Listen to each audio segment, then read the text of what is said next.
So, ready to make a difference? Building a better planet starts with you.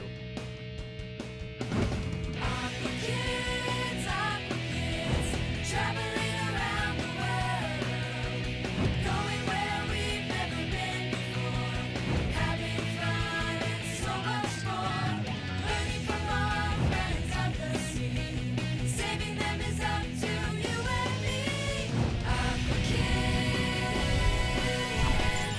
Hey everybody, welcome to another exciting episode of Aqua Kids. Today, we're on the Upper Mattawoman Creek, a tributary to the Potomac River, and we'll be looking for the invasive northern snakehead, a fish that's been wreaking havoc all along the East Coast. Let's get started. Rachel, Osheen, we are here on Mattawoman Creek. Hey Joey, how you doing? Hey, I'm doing all right. Good to How are see you. you? Good. Hey, good to see you. So the notorious northern snakehead, why are we looking for this fish? Oh, it's actually an elusive predator that's got a lot of people concerned in Maryland and Virginia and Delaware and even nationwide and almost internationally. The fish is invasive in Maryland, and because it's invasive, we believe that it's impacting our natural resources. So we're actually concerned about learning more about the biology of the animal and ways of controlling its impact in our ecosystems. Okay. So since the introduction of the snakeheads, how has it impacted the ecosystem here? So it's done a lot of negative things out here. One of the most negative impacts it's had has been to eat other fishes and crayfishes that anglers worry about. You know, it eats a lot of species that people like to catch. It eats a lot of species that other top predators in our ecosystem rely on. So it has a negative impact by consuming these other prey that, you know, were not used to this predator in its system not more than 15 years ago. So our community of fish out here has really had to evolve and deal with a new predator. And so that's been a problem for the aquatic ecosystem as well as management for us.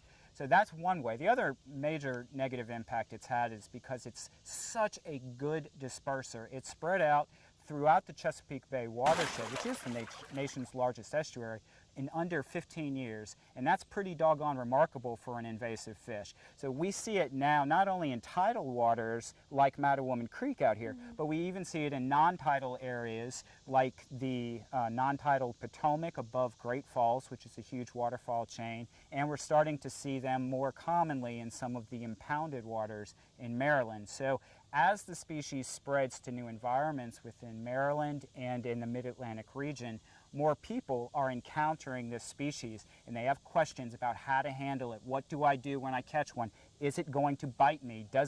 Are there any negative impacts to human health? And we have to be ready to answer those questions. What are you doing to fix the problem? Well, we've got a lot of different things that we're trying.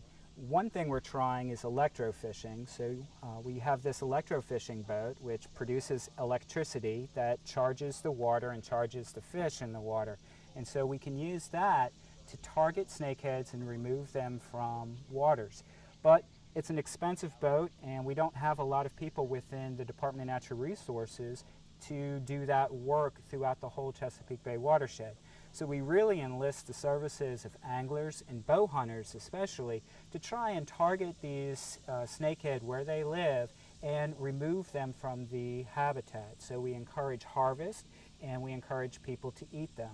So we also promote these restaurants that are serving snakeheads on their platters, because the more people who eat the snakehead, the more demand there is for snakehead. It means the more of these guys out there harvesting snakehead, which is actually a win-win for the environment.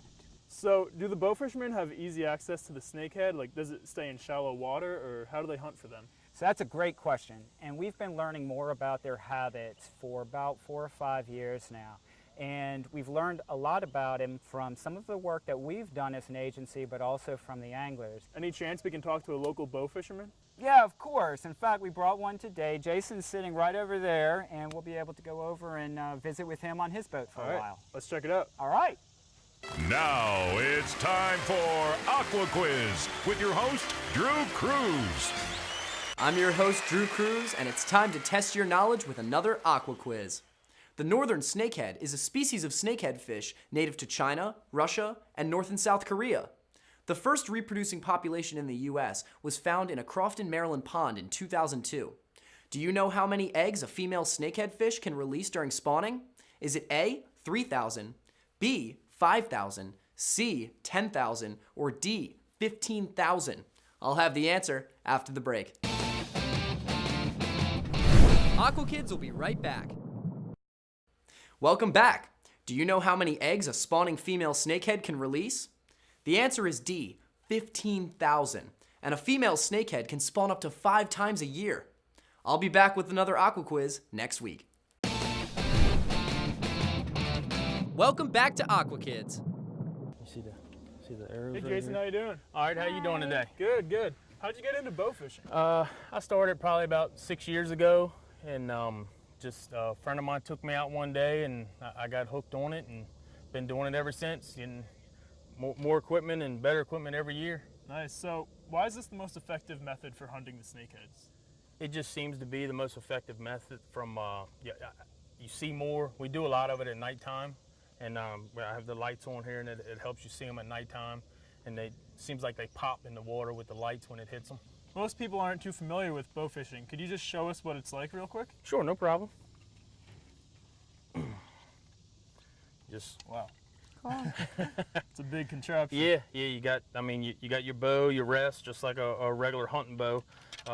Have adapter on here to hold your reel, and you just put your arrows, just like you would a regular hunting bow. It's just, the only difference is it has a string attached to it, and you hit the button when you get ready to shoot. It spools the line out, the arrow goes out. Hopefully you hit something in the end, and you just reel them in just like you would a regular fish. So I didn't realize how similar it was to normal fishing. I mean, it's all attached to the reel and everything. Yeah, you got to have some way to be able to reel that fish back in. Hopefully, if you get your next big record, It's there's sometimes they have buoys off the front that'll go out, and then you pick up the buoy and pull it in. But I find this the most effective way for the snakeheads. Aqua Kids will be right back. Welcome back to Aqua Kids.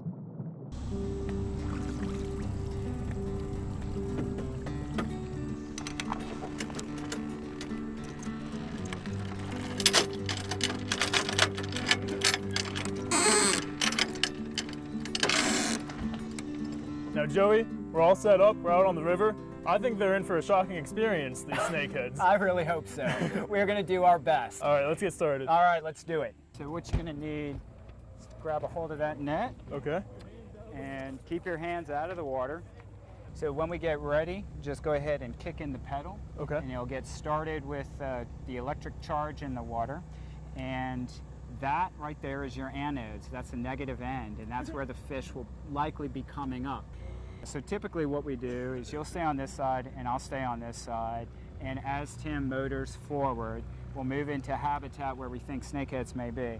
So then at that point, we'll just go ahead and press in the anode. That's a carp. Oh, we don't want to catch them, or Yeah, do we? you want to get the carp. Okay. That's a bass, and these are a bunch of little fish. And what we're going to be doing is looking for snakeheads. We'll get off the pedal, the fish will have some time to recover as we're backing up, and we'll just continue to go forward in that motion all along the shoreline until we turn up snakehead.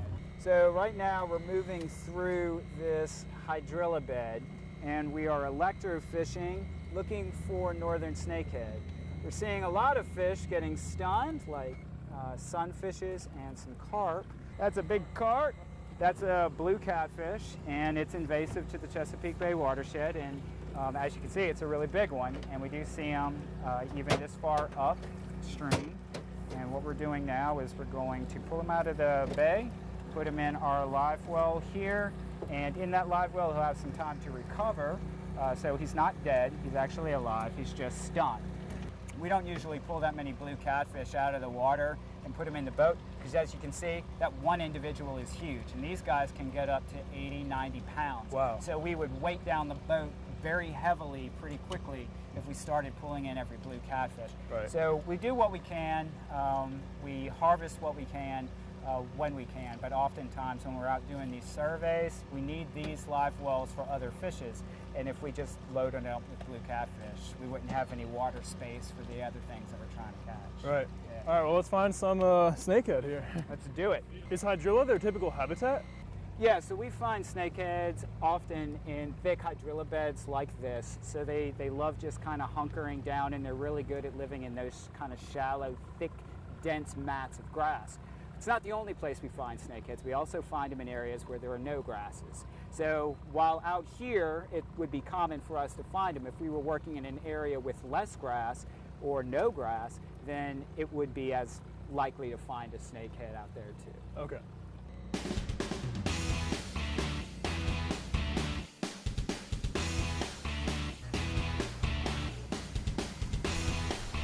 Dude. There you go. Yep, that's well done, Andrew. Well done. You got one. Very good job. Thank you. Well done. Put 'em Well in the done. live well? Yeah, go ahead and throw them in there with the catfish. All right. Yeah, go ahead. You see him twitching a little bit. That's because he's still a little stunned. All right, well, you've had your turn. Let's have Rachel do it. Sounds good. Welcome aboard, Rachel. Thank you.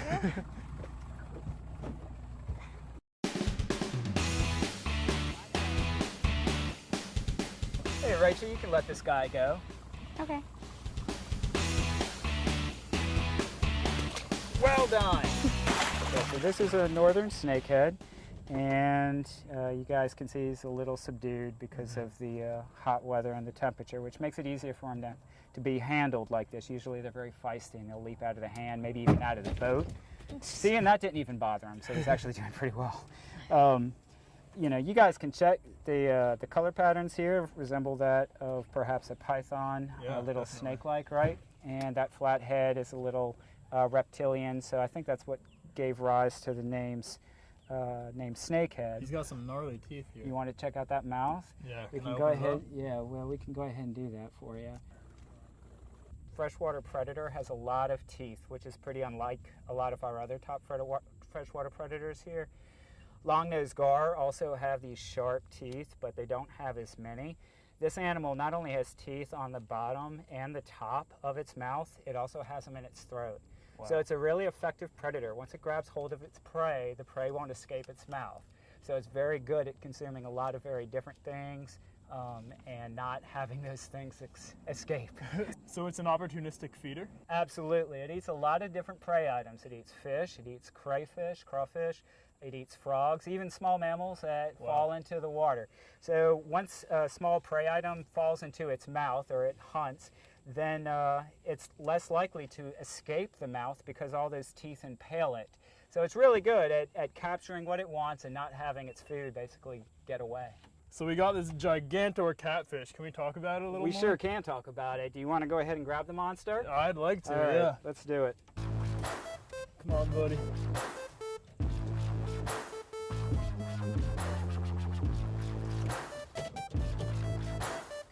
There you go. Now that's a monster. Now you can hear him He's talking talking to to me, you. yeah. That's right. You can almost feel him groaning a little bit. He doesn't seem too happy. Now, how big do these get? So the biggest one in the bay, I believe, was about 84 pounds. But they can get up to 100 pounds. You know, they are not native here. This is another invasive fish, and they're native to the Mississippi River. There, you know, they can get really big, up to 100 pounds. And I suspect out of the rivers here, we may end up seeing 100-pound fish before too much longer. Wow. In the Potomac, they're really abundant further downstream and in the main stem. But in Mattawoman, which feeds the Potomac, we don't see as many. But every now and again, we'll roll into these big ones and perhaps a lot of very small ones. And they can impact resources the same way that snakeheads do. They eat a lot of fish, particularly at this size and bigger. They also eat a lot of mollusks, like mussels, and so what we're worried about is potential impacts not only to fishes but also to our benthic communities, the animals that live in the ground. So, you know, we're paying attention to these guys too because they get really abundant and they can get really big. So we do the same thing we do with snakehead. We encourage anglers to harvest them when they catch them. And we're doing our best to study what we can of their impacts in the bay. Now, how are these guys introduced? So the Virginia Department of Game and Inland Fish introduced them into the James and Rappahannock rivers, which are part of the Chesapeake Bay watershed. So they were introduced about 40, 50 years ago, I believe. But since then, they've grown in the James and Rappahannock River to a pretty large population size. And they likely escaped those rivers and came into the Potomac River, where they are actually becoming more and more abundant every year. Now that they've become pretty abundant in the Potomac River, they're also leaving the river and finding other homes within the Chesapeake Bay watershed. So now they're turning up in other areas north of here, like in the upper Chesapeake Bay and the Chester River. So we're worried about their impacts there, but also to the impacts of the commercial fisheries. We have a lot of people who fish for blue crab in this state. You know, they crab for blue crab in this state. And these guys eat blue crabs. And we're worried about what that impact might be on the blue crabs, but also to the blue crab fishery. So these guys are actually competing with watermen. So we are doing our best to try and encourage people to harvest them, both commercially and recreationally. Hey guys, this has been great. We've got the blue catfish, we got the northern snakehead. Oh yeah, I had fun. Don't go away. Aqua Kids will be right back.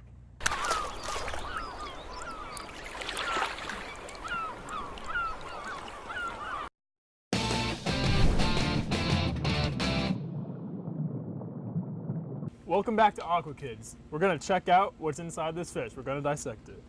Here we go. Got the knife, got the fish. We're going to insert the knife here in the vent of the snakehead and then just slowly slice forward through the pelvic fins until we get to the head. Now this fish has already been euthanized, so it is dead. And we can just look on the insides here to see what it has been eating and what it looks like. So we have a female, and you can see these two fatty like substances there. You see that fat? Each one of these is an ovary, and if you cut inside the ovary like that, those are all its eggs. Wow. So each one of those yellow things is an egg for a snakehead, and each one would grow into a baby snakehead. All right, so now we're going to see what it's been eating, and so this is its stomach area. So let's go ahead and cut into it and see what this little guy has got in its belly. So we cut that. Oh, it's got a fish, right? And this is a sunfish. Don't feel anything else in there. Is there crayfish in there? Oh, look at that. Crayfish parts. Nice. So it's definitely been eating oh, perfect. Good eye. Good eye. Crayfish parts right here. So it's been eating a crayfish. So its meal for today was crayfish and a species of sunfish. It's tough to say what species this actually is. Because it's already been digested. Because it's already been digested. A lot of its scales are gone, its color is gone, its bones are kind of gone. But it definitely was an important meal for this guy. And let's see, I don't feel anything else. But if you guys want to stick your fingers in there yourselves, no, you don't want to do that. Okay, so that's what he had. A nice crayfish and sunfish for diet, and she would have probably released those eggs sometime this year. We estimate that the larger snakeheads can release up to 100,000 eggs. So that's a lot of eggs, particularly when they're guarded by both their mom and their dad. So the young have a good chance of survival. So out of the 100,000 eggs, how many grow up to be this size? Oh, that's a good question. We're not really sure. We do know that because both the male and the female of this species guard their eggs, that a lot of them have a very high chance of survival. We also know that their young grow very fast in our waters. So the bigger they grow, the faster they can escape getting eaten by other things out there. So both of those things work in favor of my saying that a lot of these young, a lot of those eggs will grow up to be snakehead this size. So that's why, again, we encourage people to harvest them when they catch them, because they reproduce a lot and their offspring become very numerous pretty quickly. How can people at home prevent this from happening? Well, that's a great question. Very simply, people could just not release their pets into the water. If it didn't come from the water, people shouldn't be releasing their pets back to the water. The best thing they could do if they do have a pet and they don't want to home it any longer is to perhaps call their local resource agency like the Department of Natural Resources for perhaps advice or suggestions on what to do with the pet that they don't want any longer. Well, we sure had a lot of fun today. Joey, I'd like to thank you so much, and Jason as well for making this whole experience possible. But before we go, what did you guys learn today? I learned snakeheads are invasive, but also blue catfish. How about you, Oisin? I learned that the population of snakeheads is growing. Joey, thank you so much. Thank you. That wraps up another great episode of Aqua Kids. We'll see you next week.